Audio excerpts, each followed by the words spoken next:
This is TTFP. Let's discuss this. Okay, so first of all, I want to say that although I'm a PlayStation gamer, I don't represent any of these communities, especially not this generation.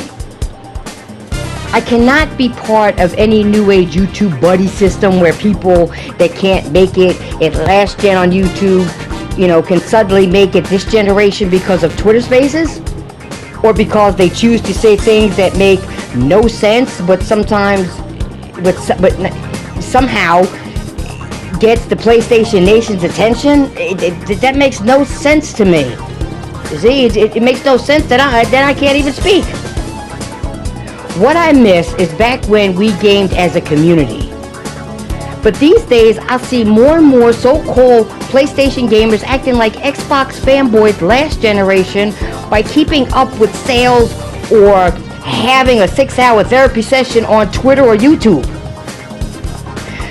Think of how bad this community is this generation when you, as a so-called gamer, can devote 6 hours of your precious time in a Twitter space instead of playing those games you talk about. Sounds just like the old ship crack gamer used to do. Just like it. Talks but don't play. I understand it.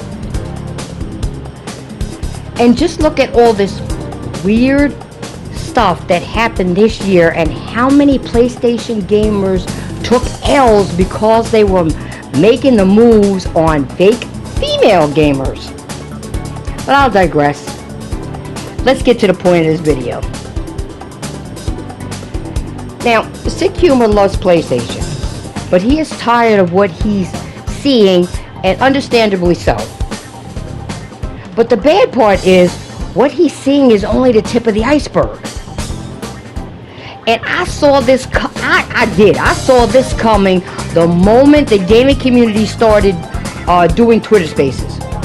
Twitter Space gave the platform to all the people who knew nothing about gaming, period.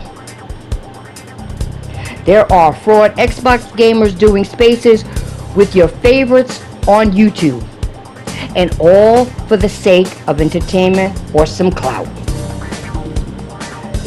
How do you think Sick Humor or people like me and Craig Harris feel seeing a community we help build make room for non-gamers who don't do what we did?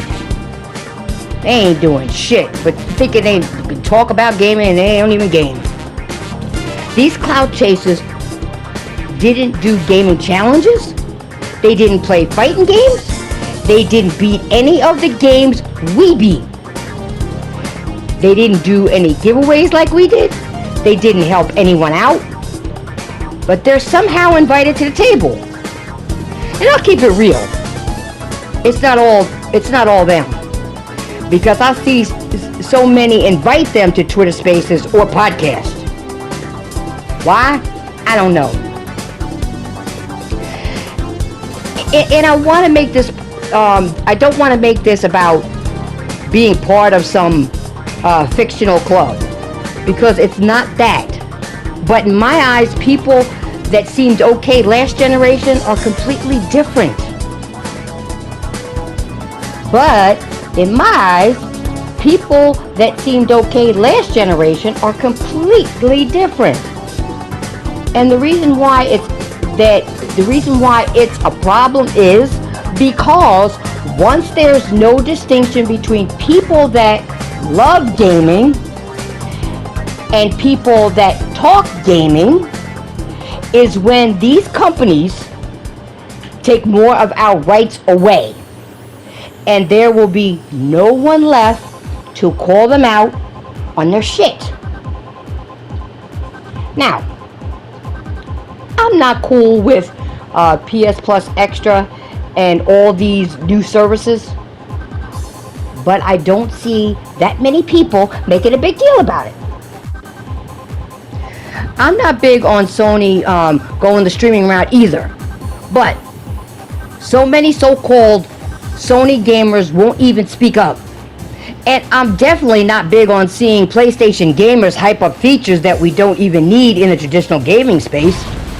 It's no wonder why Sick Humor's tired of seeing a lot of this shit that's going on in Twitter and in the gaming space in general.